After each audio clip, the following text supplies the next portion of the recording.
ಹೇಳಪ್ಪ ನೀವು ಶರವಣ ಮಾತಾಡ್ತೀವಿ, ತಲೆ ಕುಳಿಸ್ತಾ ಇದ್ದೀರಿ ನೋಡಿ. ನೀವು ಎಕಾನಮಿ ವಿಚಾರದಲ್ಲಿ ಬಂದಾಗ ಸಾಲನೂ ಜಾಸ್ತಿ ಆಗಿದೆ, ಡೆವಲಪ್ಮೆಂಟ್ ಕೆಲಸಗಳು ಜಾಸ್ತಿ ಆಗಿದೆ. ಇಡೀ ಪ್ರಪಂಚ ನೋಡ್ತಾ ಇದೆ ಭಾರತ ದೇಶವನ್ನ. ಅದ್ರ ಬಗ್ಗೆ ನಮ್ಗೆ ಹೆಮ್ಮೆ ಇದೆ. ಆಯ್ತು. ಈಗ ಮುಖ್ಯಮಂತ್ರಿಗಳು ಕೇಳಿ, ಭಾರತ ಇವತ್ತು ಆರ್ಥಿಕವಾಗಿ ಜಗತ್ತಿನಲ್ಲಿ 5ನೇ ಸ್ಥಾನದಲ್ಲಿದೆ.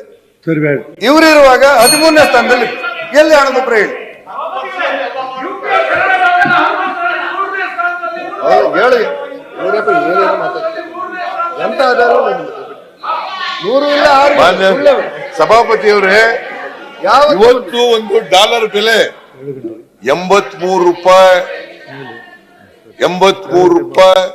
83.09 ಅಂದ್ರೆ 83 ರೂಪಾಯಿ 9 ಪೈಸೆ. ಅವತ್ತೆಷ್ಟಿತ್ತು ಮನಮೋಹನ್ ಸಿಂಗ್ ಅವರಿದ್ದಾಗ? 58 ರೂಪಾಯಿ 50 ಪೈಸೆ ಇತ್ತು. ಎಷ್ಟು ಜಾಸ್ತಿ ಆಯ್ತು ಈಗ? ಅದಕ್ಕೂ ಮನಮೋಹನ್ ಸಿಂಗ್ ಅವರೇ ಕಾರಣನಾ? ಅದಕ್ಕೆ ಕಾಂಗ್ರೆಸ್ಸೇ ಕಾರಣನಾ? ಸೊ ಈಗ ಮಾನ್ಯ ಸಭಾಪತಿಯವರು ನಿಮಗೆ ಒಂದು ಕನ್ಸ್ಯೂಮರ್ ಕಾನ್ಫಿಡೆನ್ಸ್ ಇಂಡೆಕ್ಸ್ ಅಂತ ಮಾಡಿದ್ದಾರೆ. ಕನ್ಸ್ಯೂಮರ್ ಕಾನ್ಫಿಡೆನ್ಸ್ ಇಂಡೆಕ್ಸ್ ಅಂತ ಯಾರು ಮಾಡಿರೋದು ಇದನ್ನ? RBI, reserve bank of India. ಅದು ಯಾರ ಕೈ ಕೆಳಗಡೆ ಇರೋದು? ಕೇಂದ್ರ ಸರ್ಕಾರದ ಕೈ ಕೆಳಗಡೆ ಇರೋದು. ಅವ್ರು ಮಾಡಿರೋ ಪ್ರಕಾರ ಇತ್ತೀಚೆಗೆ ಮಾಡಿರೋದು RBI, ಅದ್ರ ಪ್ರಕಾರ 5,000ಕ್ಕಿಂತ ಕಡಿಮೆ ಇರ್ತಕ್ಕಂಥವ್ರ ಆದಾಯ ಮಾಸಿಕ 5,000ಕ್ಕಿಂತ ಕಡಿಮೆ ಇರ್ತಕ್ಕಂಥವ್ರು ಅವರು ಏನ್ ಹೇಳ್ತಾರೆ ಅಂತಂದ್ರೆ 61.6% ಇದ್ದಾರೆ. 61.6%. ಅವ್ರು ಏನ್ ಹೇಳ್ತಾರೆ ಅಂತಂದ್ರೆ ಇಂದಿನ ವರ್ಷಗಳಿಗಿಂತ ಹಾಳಾಗಿದೆ. ಇದು RBIನವರು ಮಾಡಿರ್ತಕ್ಕಂಥ ಸರ್ವೆ, ಅವ್ರ ಇಂಡೆಕ್ಸ್. 5,000 ರಿಂದ 10,000 ಆದಾಯ ಇರೋರು ತಿಂಗಳಿಗೆ ಅವ್ರೇನ್ ಹೇಳ್ತಾರೆ ಅಂತಂದ್ರೆ 51.6% ಇದ್ದಾರೆ ಅವರು. ಅವ್ರೇನ್ ಹೇಳ್ತಾರೆ ಅಂತಂದ್ರೆ ಇಂದಿನ ವರ್ಷಗಳಿಗಿಂತ ಹಾಳಾಗಿದೆ ಅಂತ ಹೇಳ್ತಾರೆ. 51.6 ಅಂದ್ರೆ 5,000 ರಿಂದ 10,000 ರೂಪಾಯಿ ಇರೋರು. 10,000 ರಿಂದ 25,000 ತಿಂಗಳಿಗಿರೋರು ಆದಾಯ ಇರೋರು 44.1% ಇದ್ದಾರೆ. ಇವರು ಅದೇ ಹೇಳ್ತಾರೆ, ಇಂದಿನಗಿಂತ ಹಾಳಾಗಿದೆ. 25,000 ರಿಂದ 50,000 ಇರೋರು 38.2% ಅವರು ಹೇಳ್ತಾರೆ. 50,000 ರಿಂದ 1,00,000 ಇರೋರು 29.7% ಇದ್ದಾರೆ. ಅವರು ಹೇಳ್ತಾರೆ ಇಂದಿಗಿಂತ ಹಾಳಾಗಿದೆ ಅಂತ. 25%, 1,00,000ಕ್ಕಿಂತ ಹೆಚ್ಚಿರೋರು 25% ಇದ್ದಾರೆ. ಅವರು ಹೇಳ್ತಾರೆ ಹಾಳಾಗಿದೆ ಅಂತ. ಇದು ಇಡೀ ದೇಶ ಹೇಳುತ್ತೆ ನರೇಂದ್ರ ಮೋದಿಯಿಂದ ದೇಶಕ್ಕೆ ಒಳ್ಳೇದಾಗಿದೆ ಅಂತ ಹೇಳ್ತಾರೆ. ಇಡೀ ದೇಶ ಹೇಳುತ್ತೆ ನರೇಂದ್ರ ಮೋದಿಯಿಂದ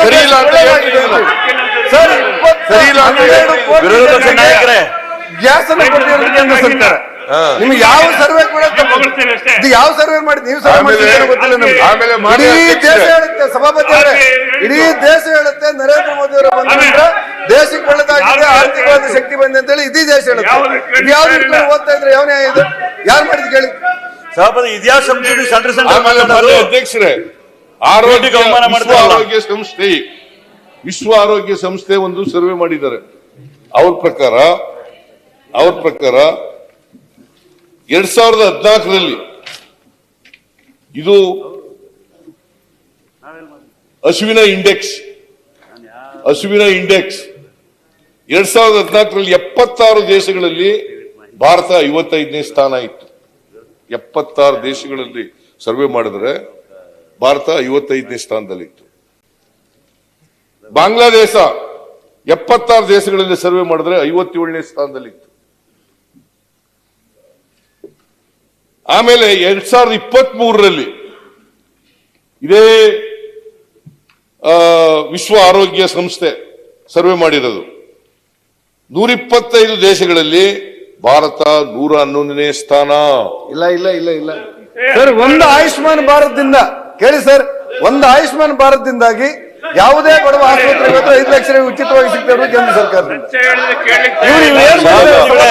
ಅವ್ರಿಗೆ ಸತ್ಯ ಆಗ್ತಾ ಇಲ್ಲ. ಇವ್ರ ಅಜೆಂಡಾ ಏನಂದ್ರೆ ಸರ್ ದುರಾದೃಷ್ಟ ಏನ್ ಗೊತ್ತಾ ನಿಮ್ಗೆ ಸಭಾಪತಿ ಅವರೇ, ಆಮೇಲೆ ಇದು ಯಾವ್ದು ಬಾಂಗ್ಲಾದೇಶ ಸಿದ್ದರಾಮಯ್ಯನವ್ರ ಲೆಕ್ಕ ಅಲ್ಲ, 125 ಇದು ಯಾವ್ದು ಕೂಡ ಸಿದ್ದರಾಮಯ್ಯನವ್ರು ಕೊಟ್ಟಿರುವ ಲೆಕ್ಕ ಅಲ್ಲ. ಇವ್ರು ವಾರದ ಮೇಲೆ ಕೆಲವರು ಕೂತ್ಕೊಂಡಿದ್ದಾರೆ, ನಾವು ದೇಶದ ವಿರುದ್ಧ ಮಾತಾಡೋರು, ಅವ್ರು ಬರೆದು ಕೊಟ್ಟ ಲೆಕ್ಕ ಇತ್ತು. ಇದು ಸಿದ್ದರಾಮಯ್ಯ ಲೆಕ್ಕ ಅಲ್ಲ, ವಾಸ್ತವಿಕತೆ ಇದು ಕಾಂಗ್ರೆಸ್ಸಿಗರ ಲೆಕ್ಕ ಅಲ್ಲ, ಇದು ಕಾಂಗ್ರೆಸ್ಸಿಗರ ಲೆಕ್ಕ ಅಲ್ಲ, ಇದು ಸಿದ್ದರಾಮಯ್ಯನವರ ಲೆಕ್ಕ ಅಲ್ಲ, ಕಾಂಗ್ರೆಸ್ ಲೆಕ್ಕ ಅಲ್ಲ. ಹೇಳಿ ಸರ್, ಈ ರೀತಿ ಹಠ ಮಾಡಬಾರದು ಮುಖ್ಯಮಂತ್ರಿಗಳು. ವಾಸ್ತವಿಕವಾಗಿ ಇದು ಕಾಂಗ್ರೆಸ್ ಲೆಕ್ಕ, ಸಿದ್ದರಾಮಯ್ಯ ಲೆಕ್ಕ ಅಲ್ಲ. ಇವ್ರ ಸರ್ಕಾರದಲ್ಲಿ ಕೆಲವರು ಆಯಕಟ್ಟಿನ ಜಾಗದಲ್ಲಿ ವಾರ ಮೇಲೆ ಕೂತ್ಕೊಂಡಿದ್ದಾರೆ, ದೇಶದ ವಿರುದ್ಧ ಮಾತಾಡುವುದೇ ಅವ್ರ ಗುರಿ. ಇದು ಸರಿಯಲ್ಲ ಸಭಾಪತಿಗಳೇ, ಯಾವ ಕಕ್ಷೆಯಲ್ಲೂ ಕೂಡ ಸರಿಯಲ್ಲ. ಉತ್ತರ 7 ಕೊಡೋದಿಲ್ಲ ಅಂತ ಯಾಕೆ ಹೇಳ್ತಾರೆ ಅಂದ್ರೆ ನಾವು ಕೇಳ್ತೇವೆ ಅಂತ ಹೇಳಿ. ಅವ್ರು ಉತ್ತರ ಕೊಡೋದು ನಡೆಯಲೇಬೇಕು. 1-2.5 ಗಂಟೆಗೆ ಕಾಲ ಮಾಡಿದ್ದಾರೆ. 10 ಗಂಟೆಯಿಂದ 1.5 ಗಂಟೆ ಅಂದ್ರೆ 11, 12, 3 ಕಾಲು ಗಂಟೆ ಉತ್ತರ ಕೊಟ್ಟ ನಂತರ ನಾವು ಕ್ಲಾರಿಫಿಕೇಶನ್ ಕೇಳ್ತೇವೆ ಅನ್ನೋ ಕಾರಣಕ್ಕೆ ಅವ್ರು ನಿಲ್ಲಿಸ್ತೇನೆ ಅಂತಾರೆ. ಇದು ಸರಿಯಲ್ಲ, ನಾವು ಆದೇಶ ಕೊಡ್ಬೇಕು. ಇದು ಸರಿಯಲ್ಲ, ಇದು ಸರಿಯಲ್ಲ ಸಭಾಪತಿ ಅವರೇ, ನೋಡಿ ಇದು ಸರಿಯಲ್ಲ. ಅವ್ರು ಏನ್ ಹೇಳ್ತಾರೆ, ನಾವು ಹೇಳ್ತಾ ಇರೋದು ಈ ರೀತಿ ಸತ್ಯ ಹೇಳಿದ್ರೆ ಅಸತ್ಯ ಹೇಳಿದ್ರೆ. ಒಂದ್ ನಿಮಿಷ ನಿಮಗೆ ಓಡ್ರಿ, ವಿಶ್ವ ಆರೋಗ್ಯ ಸಂಸ್ಥೆ ಲೆಕ್ಕ ಅಲ್ಲ ಇದು. ಕಾಂಗ್ರೆಸ್ಸಿಗರಿಂದ ಈ ಅಂಕಿಅಂಶಗಳು ಬರಲಿಲ್ಲ, ಸಿದ್ದರಾಮಯ್ಯನವರಿಂದ ಈ ಅಂಕಿಅಂಶಗಳು ಬರಲಿಲ್ಲ. ಅವರ ಸರ್ಕಾರದಲ್ಲಿ ಅವ್ರು ಕೊಟ್ಟಿರುವಂತ ಕೇಳಿ ಏನ್ ಮಾಡಂತೀರಿ ನನಗ, ಏನ್ ಮಾಡಂತೀರಿ ನನಗ? ಆಯ್ತು ಬಿಡಿ, ಅರ್ಜೆಂಟ್ ಮಾಡ್ತೀನಿ ಬಿಡಿ. ಏನು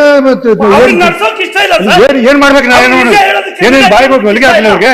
ನೀವು ಹೋಗಿ ಹೇಳ್ಬಾರ್ದು ಅಲ್ಲಿ ಹೇಳ್ತೀನಿ, ಅಲ್ಲಿ ಕೇಳ ನೋಡಿ. ನಾ ಹೇಳ್ತೀನಿ, ಬೇರೆ ಹೇಳ್ಬೇಕಾಗತ್ತೆ ನಿಮಗೆ. ಮಾತಾಡುದ ಬೇಡ ಅಂತ ಹೊರಗಾಕಿ ಮಾತಾಡಿ.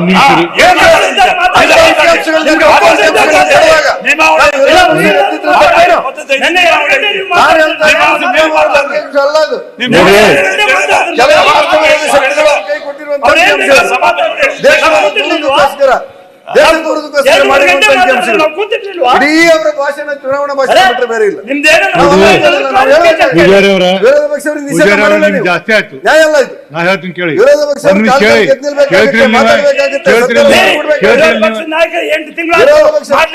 ಈಗ ಮಾಡಿದ್ದಾರೆ. ಏನ್ ಏನ್ ಬೇಕಾದ್ರೆ ಹೇಳಿ ನೀವು. ಮುಖ್ಯಮಂತ್ರಿ ಒಳ್ಳೇದ್ ಮುಖ್ಯಮಂತ್ರಿ ಉತ್ತರ ಕೊಡ್ಲಿ, ನಾವು ಎಷ್ಟೊತ್ತಾದ್ರೂ ಕೇಳ್ತೇವೆ. ರೆಡಿ ಅವ್ರು ಈಗ ಕೊಡೋದಿಲ್ಲ ಅಂತ ಯಾಕೆ ಹೇಳುದಂದ್ರೆ ನಾವು ಕ್ಲಾರಿಫಿಕೇಶನ್ ಕೇಳ್ತೇವೆ ಅಂತೇಳಿ.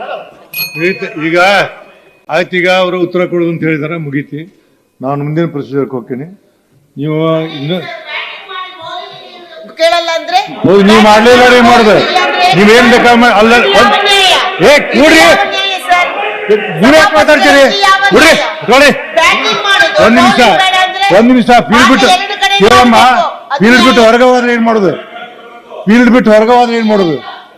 ಭಾರತಿ, ಫೀಲ್ಡ್ ಬಿಟ್ಟು ಏನ್ ಮಾತಾಡ್ತಾರೆ ವೆಂಕಟೇಶ್ ಅವರು? ಸುಮ್ ಕೊಡಿ, ನೀವ್ ಯಾಕೆ ಮಾತಾಡಿ? ಮುಖ್ಯಮಂತ್ರಿಗಿದ್ದಾಗ ಗೌರವ ಕೊಡಿ ಅಟ್ಲೀಸ್ಟ್. ನೀವು ನೋಡಿ, ನೀವು ಬರ್ಲಾರ್ದಾಗ ಹೋಗಿ ತಣ್ಣಗಿತ್ತು ನೋಡಿ. ಈಗ ನೋಡಿ, ನಾನು ನ್ಯೂಸ್ ಫಸ್ಟ್ ನಿರ್ಭೀತಿಯಿಂದ ನಿಮ್ಮ ಪರವಾಗಿ.